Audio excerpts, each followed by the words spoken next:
Hello everyone, this is your host and I welcome you all to this new episode of Sci Hike.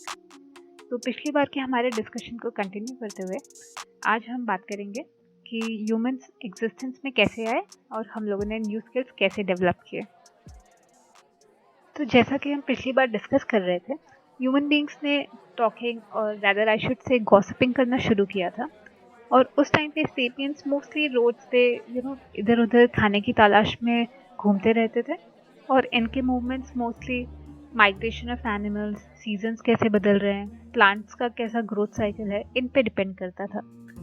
But sapiens सिर्फ और सिर्फ खाने की तलाश में ही नहीं घूमते थे, they were also seekers of knowledge.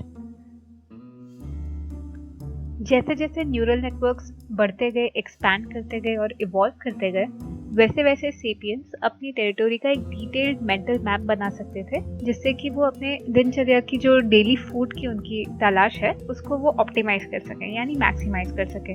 और जहाँ तक खाने की बात है, आप सभी ने कभी ना कभी तो बिंज ईट किया ही होगा और इस चीज़ का भी एक एक्चुअली जेनेटिक बेस्ड आंसर है जो कि आपके डीएनए में एनकोडेड है और मे बी इसके बारे में हम कभी बाद में बात कर सकते हैं। और खाने के साथ साथ सेपियंस को जो सीजन्स का प्रोग्रेस है, जैसे बारिश का मौसम है कि कब सर्दी है कब गर्मी है, इन चीज़ का भी अंदाज़ा होने लग गया था, जो कि बहुत इम्पोर्टेंट था क्योंकि इससे वो पता कर सकते हैं कि कब वो बीमार पड़ेंगे और उस हिसाब से वो अपनी प्लानिंग कर सकते हैं।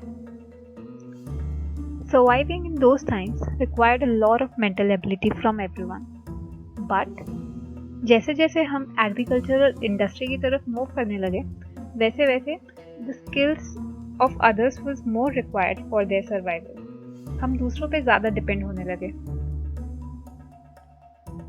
You would think that foragers का डाइट इतना बैलेंस डाइट नहीं होता होगा, क्योंकि उस टाइम पे एग्रीकल्चर इतना एडवांस नहीं था, इनफैक्ट एग्जिस्ट भी नहीं करता था। But this is so not true.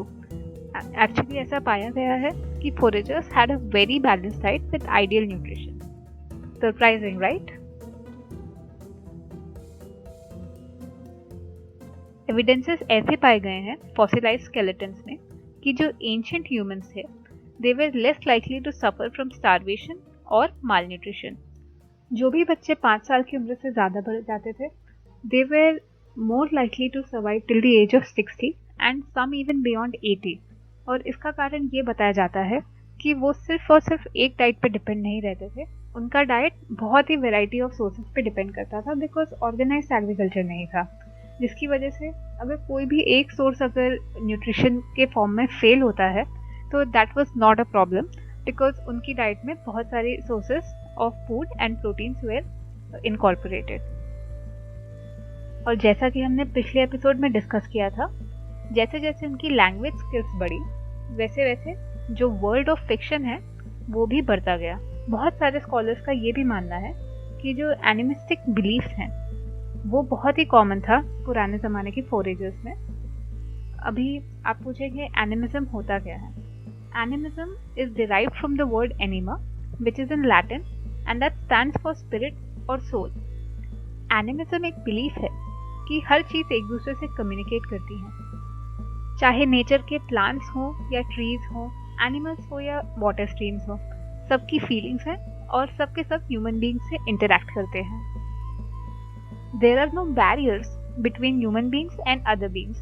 Animism कोई एक स्पेसिफिक रिलीजन नहीं है, ये बहुत ही एक जेनरिक सा नाम है जो कई सारे कल्ट्स और बिलीव्स और रिलीजन को इंटरट्वाइन करके बनाया गया है। क्योंकि उस टाइम में इतना ऑर्गेनाइज्ड सोसाइटीज़ नहीं थे, कोई भी कॉन्क्रीट एविडेंस पता करना इज़ वेरी वेरी डिफिकल्ट, और इसीलिए there is a saying that some things you just can not prove to be there but there there. उसी प्रकार से उस टाइम के सोशियो पॉलिटिकल वर्ल्ड को भी जानना बहुत ही डिफिकल्ट है। वी डू नॉट नो कि उस टाइम पे प्राइवेट प्रॉपर्टीज़ होते थे, न्यूक्लियर फैमिलीज होती थी, मोनोगमस रिलेशनशिप्स होते थे कि नहीं होते थे, and this is all because of lack of evidence from that time. Having said that, there are a few evidences that have been found, जैसे कि आर्कियोलॉजिस्ट ने 1955 में कुछ आर्टिफैक्ट्स डिस्कवर किए जो कि करीबन 30,000 साल पुराने हैं, from Sungir, Russia. There they found a grave of an old man who is covered with ivory beads of at least 3,000 in number, and his head is covered with 300 fox teeth. और हैरानी की बात यह है कि जो बाकी Graves हैं उनमें ऐसी डेकोरेशंस नहीं थी। तो ऐसा हो सकता है, ये एक प्लॉजिबल रीज़न है कि जो ग्रेव है वो किसी पावरफुल पर्सन की होगी उस बैंड के। तो ऐसा आप बोल सकते हैं कि शायद उस ज़माने में भी कुछ लीडर्स हुआ करते थे जो कि अपने ग्रुप्स को या अपने बैंड्स को लीड किया करते थे।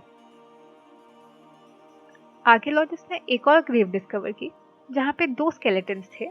एक था एक छोटे से लड़के का जो कि करीबन 12 से 14 साल की उम्र का होगा, और दूसरा था एक लड़की का जो कि 9 से 10 साल के करीब की होगी। But similar to the old man's grave, इस लड़के के भी सर पे कम से कम 5000 आइवरी बीड्स थे एंड 250 फॉक्स टीथ्स, और लड़की के भी सर पे करीबन 5250 आइवरी बीड्स थे। बट क्योंकि इतने छोटे उम्र का लड़का इतना पावरफुल नहीं हो सकता, वो किसी ग्रुप का लीडर नहीं हो सकता, तो फिर ऐसा माना जाता है कि उनके कुछ कल्चरल बिलीफ भी हुए होंगे जिसकी वजह से इन दोनों स्केलेटन्स का इतना एक्स्ट्रावेजेंट बुरियल हुआ है। एक थियरी कहती है कि शायद इनके पेरेंट्स हायर रैंक के थे। एक और थियरी कहती है कि शायद इनके साथ किसी स्पिरिट्स को भी दफनाया गया हो, और फिर एक थियरी कहती है कि इन्हें शायद रिचुअली सैक्रिफाइस किया गया हो। चाहे इनमें से कोई भी थियरी सही हो, एक बात तो है, this is a great piece of evidence to prove that उस जमाने में भी सोशियो पॉलिटिकल कोड्स होते थे जो कि हमारे डीएनए या जेनेटिक मटेरियल में इनकोडेड नहीं है, जबकि ये जो बिहेवियर पैटर्न है वो कल्चरल है and these are unique to human beings. फिर एक और सवाल ये उठता है कि क्या उस जमाने में फॉरेजर्स शांतिपूर्वक एक दूसरे के साथ रहते थे या फिर did they occasionally fight with each other. ये काफी ट्रिकी सा सवाल है क्योंकि इस पे काफी स्कॉलर्स के अलग अलग ओपिनियंस हैं। कुछ कहते हैं रिप्लेसमेंट थियरी को जो फॉलो करते हैं उनका मानना है कि उस जमाने में भी काफी फाइट्स हुआ करती थी, क्योंकि ऐसे कुछ एविडेंसेस मिले हैं जहाँ पे आप क्लियरली ब्रोकन बोन्स देख सकते हैं, जहाँ पे आप क्लियरली फ्रैक्चर्स देख सकते हैं, but we still don't know वो एक्सीडेंट थे या फिर वो किसी फाइट की वजह से। फिर कुछ ऐसे भी एविडेंसेस मिले हैं आर्कियोलॉजिस्ट को ऑफनेट केव्स के पास बवेरिया में, जहाँ पर करीबन 38 फॉरेजर्स, मोस्टली विमेन एंड चिल्ड्रन, जिन पे आप क्लियरली डैमेज का साइन देख सकते हैं जो कि क्लब्स या नाइफ से हुआ हो।